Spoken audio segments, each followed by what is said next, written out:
नमस्कार, मैं निकिता आपके साथ। आप देख रहे हैं सत्य हिंदी। एक नजर डालते हैं अब तक की सुर्खियों पर।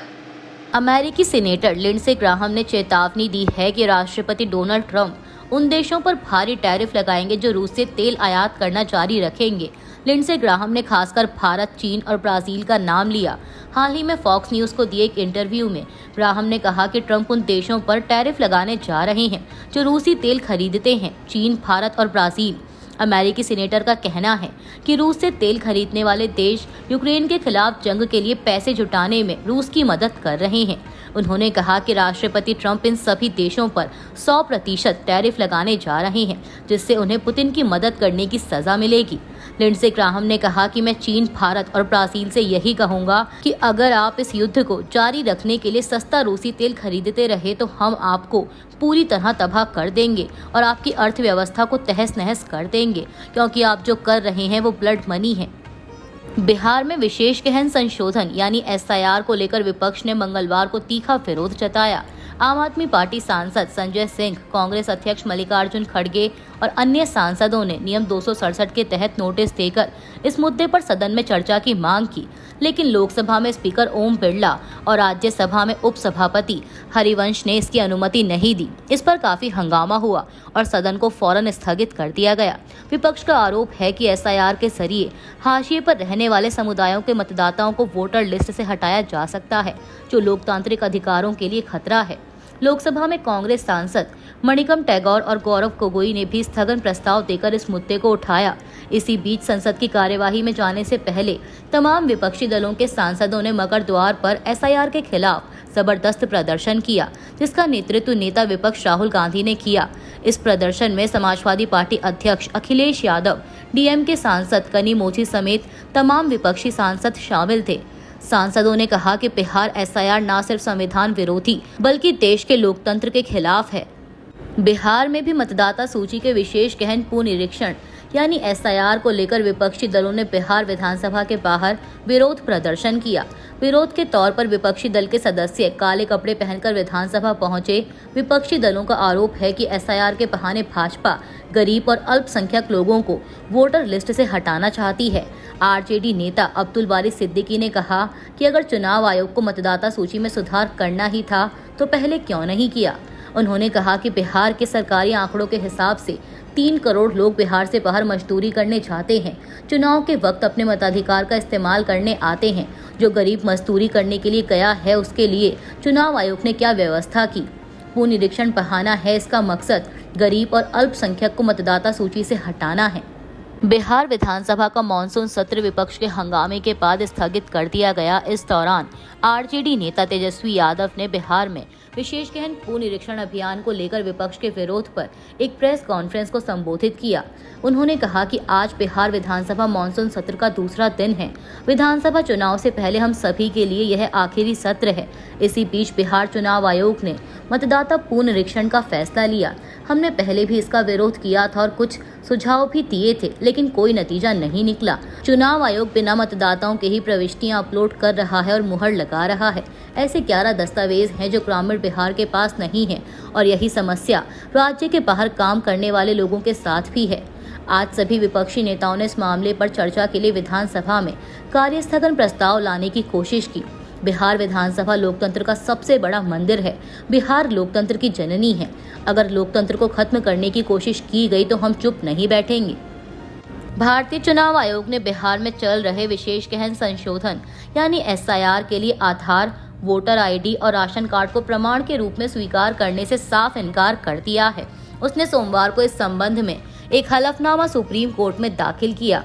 आयोग ने कहा कि यह उसका संवैधानिक अधिकार है कि वह यह तय करे कि मतदाता की नागरिकता की शर्त पूरी होती है या नहीं। हालांकि किसी व्यक्ति की नागरिकता सिर्फ इस आधार पर समाप्त नहीं होगी कि उसे मतदाता के रूप में अयोग्य ठहराया गया है। आपको बता दें कि 10 जुलाई को सुप्रीम कोर्ट ने बिहार में होने वाले चुनावों से पहले SIR को लेकर दायर याचिकाओं की सुनवाई के दौरान SIR पर रोक लगाने से तो इनकार कर दिया था, लेकिन सुप्रीम कोर्ट ने सुझाव दिया था कि मतदाता सूची को अपडेट करने के लिए आधार, वोटर ID और राशन कार्ड पर भी विचार किया जाना चाहिए। कोर्ट ने आयोग को 21 जुलाई तक जवाबी हलफनामा दाखिल करने और मामले को 28 जुलाई को अगली सुनवाई के लिए सूचीबद्ध करने को कहा था। अब इसी बीच आयोग ने कल यानी 21 जुलाई को हलफनामा दाखिल किया। प्रधानमंत्री नरेंद्र मोदी ने जगदीप धनखड़ के इस्तीफे के बाद मंगलवार की दोपहर एक्स पर पहली प्रतिक्रिया देते हुए लिखा कि जगदीप धनखड़ जी को भारत के उपराष्ट्रपति पद सहित कई भूमिकाओं में देश की सेवा करने का अवसर मिला है। मैं उनके उत्तम स्वास्थ्य की कामना करता हूं। बता दें कि जगदीप धनखड़ ने सोमवार को स्वास्थ्य कारणों का हवाला देते हुए उपराष्ट्रपति के पद से इस्तीफा दे दिया है। उपराष्ट्रपति जगदीप धनखड़ के इस्तीफे के बाद कांग्रेस ने केंद्र सरकार को घेरने की कोशिश की। कांग्रेस महासचिव जयराम रमेश ने राज्यसभा की बिजनेस एडवाइजरी कमेटी की बैठक में सदन के नेता जेपी नड्डा और संसदीय कार्य मंत्री किरण रिजिजू के शामिल न होने को लेकर सवाल उठाया था। अब इस मामले पर भाजपा के राष्ट्रीय अध्यक्ष जेपी नड्डा की प्रतिक्रिया आई है। उन्होंने बैठक में शामिल न होने का कारण बताते हुए कहा कि वह संसदीय कार्यों में व्यस्त थे। जेपी नड्डा ने एबीपी न्यूज से बात करते हुए कहा कि किरण रिजिजू और मैं उपराष्ट्रपति की बुलाई गई 4:30 बजे वाली बैठक में हिस्सा नहीं ले पाए क्योंकि हम किसी अन्य महत्वपूर्ण संसदीय कार्य में व्यस्त हो गए थे। इसको लेकर माननीय उपराष्ट्रपति के दफ्तर को सूचना दे दी गई थी। इसके अलावा मैंने राज्यसभा में जो बात कही कि जो मैं बोल रहा हूं वही ऑन रिकॉर्ड जाएगा, यह विपक्ष की टोका-टोकी करने वाले सांसदों के लिए थी, ना कि चेयर के लिए। कांग्रेस नेता जयराम रमेश ने जगदीप धनखड़ के इस्तीफे को लेकर मंगलवार को एक्स पर एक लंबा चौड़ा पोस्ट किया। इसमें उन्होंने राज्यसभा की बिजनेस एडवाइजरी कमेटी की बैठक का जिक्र किया। जयराम रमेश ने लिखा कि कल दोपहर 12:30 बजे जगदीप धनखड़ की अध्यक्षता में राज्यसभा की बिजनेस एडवाइजरी कमेटी की बैठक हुई। इसमें सदन के नेता जेपी नड्डा और संसदीय कार्य मंत्री किरण रिजिजू सहित अधिकतर सदस्यों ने हिस्सा लिया। कुछ चर्चा के बाद कमेटी ने शाम 4:30 बजे फिर से बैठक करने का निर्णय लिया। जयराम रमेश का कहना है कि शाम को दोबारा हुई बैठक में नड्डा और रिजिजू नहीं आए और इस बारे में जगदीप धनखड़ को सूचित भी नहीं किया गया था। इससे साफ है कि कल दोपहर 1 बजे से लेकर शाम 4:30 बजे के बीच जरूर कुछ गंभीर बात हुई है, जिसकी वजह से जेपी नड्डा और किरण रिजिजू ने जानबूझकर शाम की बैठक में हिस्सा नहीं लिया। जयराम रमेश ने लिखा कि धनखड़ ने इस्तीफे की वजह अपनी सेहत बताई है, जिसका मान रखना चाहिए, लेकिन सच्चाई ये भी है कि उनके इस्तीफे के पीछे और गहरे कारण हैं। जगदीप धनखड़ का इस्तीफा उनके बारे में बहुत कुछ कहता है। साथ ही यह उन लोगों की नीयत पर भी गंभीर सवाल खड़े करता है जिन्होंने उन्हें उपराष्ट्रपति पद तक पहुंचाया था। जगदीप धनखड़ के भारत के उपराष्ट्रपति पद से इस्तीफा दिए जाने पर विपक्ष की लगातार प्रतिक्रियाएं आ रही हैं। अब इसी कड़ी में उद्धव ठाकरे गुट के सांसद संजय राउत का बड़ा बयान आया है। संजय राउत ने आशंका जताई कि पर्दे के पीछे बहुत कुछ हो रहा है, दिल्ली की राजनीति में कुछ बड़ा होने वाला है। संजय राउत ने कहा कि उपराष्ट्रपति जगदीप धनखड़ का इस्तीफा होना कोई सामान्य घटना नहीं है। जहां तक मैं उनको जानता हूं, वह ऐसे मैदान छोड़ने वाले आदमी नहीं है, वह लड़ने वाले व्यक्ति हैं। उनकी हेल्थ बिल्कुल ठीक है, कल मैंने उनको देखा है। राउत ने आगे कहा कि सितंबर में बहुत कुछ होगा, देखते जाइए। भारत के उपराष्ट्रपति जगदीप धनखड़ ने अपने पद से इस्तीफा दे दिया है। राष्ट्रपति द्रौपदी मुर्मू को लिखे पत्र में उन्होंने स्वास्थ्य संबंधी कारणों और चिकित्सा सलाह का हवाला दिया। इसी पत्र में उन्होंने संविधान के अनुच्छेद 67A के आधार पर अपने इस्तीफे की घोषणा की। उपराष्ट्रपति ने इस पत्र को अपने सोशल मीडिया प्लेटफॉर्म एक्स पर भी शेयर किया है। राष्ट्रपति मुर्मू को पत्र में जगदीप धनखड़ ने लिखा कि स्वास्थ्य की प्राथमिकता और चिकित्सकीय सलाह का पालन करते हुए मैं भारत के उपराष्ट्रपति पद से तत्काल प्रभाव से त्यागपत्र दे रहा हूं। इसके साथ ही उन्होंने राष्ट्रपति को उनके सहयोग और सौहार्दपूर्ण संबंधों के लिए धन्यवाद दिया और प्रधानमंत्री मंत्रिपरिषद को भी उनके सहयोग और मार्गदर्शन के लिए आभार व्यक्त किया। जगदीप धनखड़ ने अपने त्यागपत्र में लिखा कि मुझे संसद के सभी माननीय सदस्यों से जो स्नेह, विश्वास और सम्मान मिला वह जीवन भर मेरे हृदय में बना रहेगा। देश के सबसे बड़े सरकारी बैंक भारतीय स्टेट बैंक यानी SBI ने रिलायंस कम्युनिकेशन और इसके मालिक अनिल अंबानी को धोखाधड़ी करने वाला करार दिया है। बैंक ने इस मामले में केंद्रीय जांच ब्यूरो यानी CBI में शिकायत करने की प्रक्रिया भी शुरू कर दी है। यह खबर सोमवार को संसद में सामने आई। वित्त राज्य मंत्री पंकज चौधरी ने लोकसभा में बताया कि 13 जून 2025 को SBI ने रिलायंस कम्युनिकेशन और अनिल अंबानी को धोखाधड़ी की श्रेणी में डाला। इसके बाद 24 जून को बैंक ने भारतीय रिजर्व बैंक यानी आरबीआई को इसकी जानकारी दी। अब बैंक सीबीआई में शिकायत दर्ज करने की तैयारी कर रहा है। एसबीआई का कहना है कि रिलायंस कम्युनिकेशन ने बैंक से लिए गए कर्ज का गलत इस्तेमाल किया। कंपनी ने कर्ज की शर्तों का पालन नहीं किया। बिहार की सियासत में सावन के महीने में मटन परोसे जाने का विवाद बढ़ता जा रहा है। सनातन धर्म में भगवान शिव की भक्ति और मांसाहार से परहेज की परंपरा सदियों पुरानी है।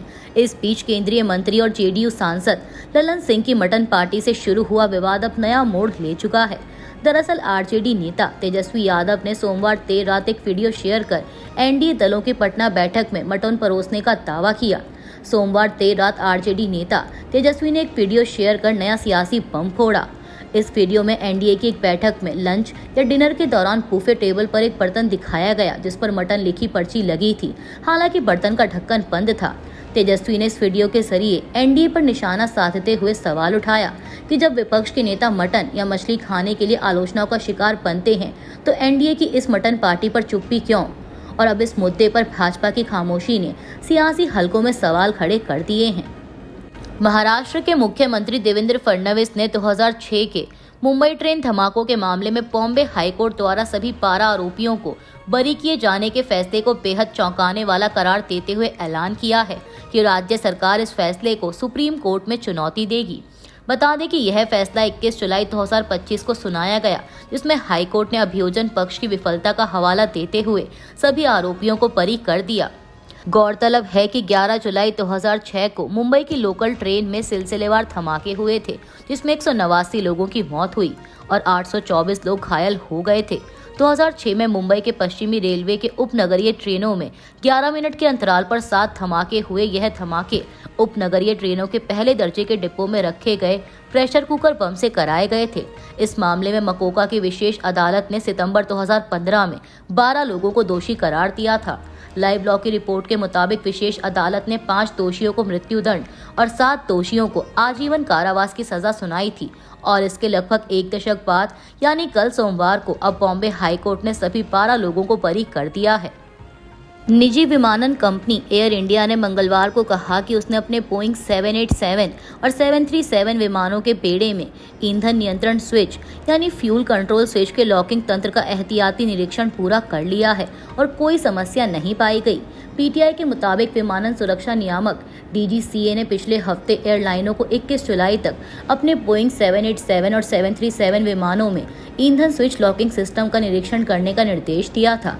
इससे पहले विमान दुर्घटना जांच ब्यूरो यानी एएआईबी ने अपनी प्रारंभिक रिपोर्ट में कहा था कि पिछले महीने एयर इंडिया विमान दुर्घटना से पहले ईंधन स्विच बंद कर दिए गए थे। अभी के लिए इतना ही। बाकी की देश दुनिया की बड़ी खबरों के लिए बने रहिए सत्य हिंदी के साथ।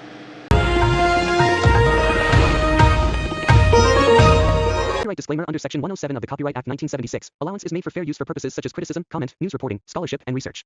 Fair use is a use permitted by copyright statute that might otherwise be infringing.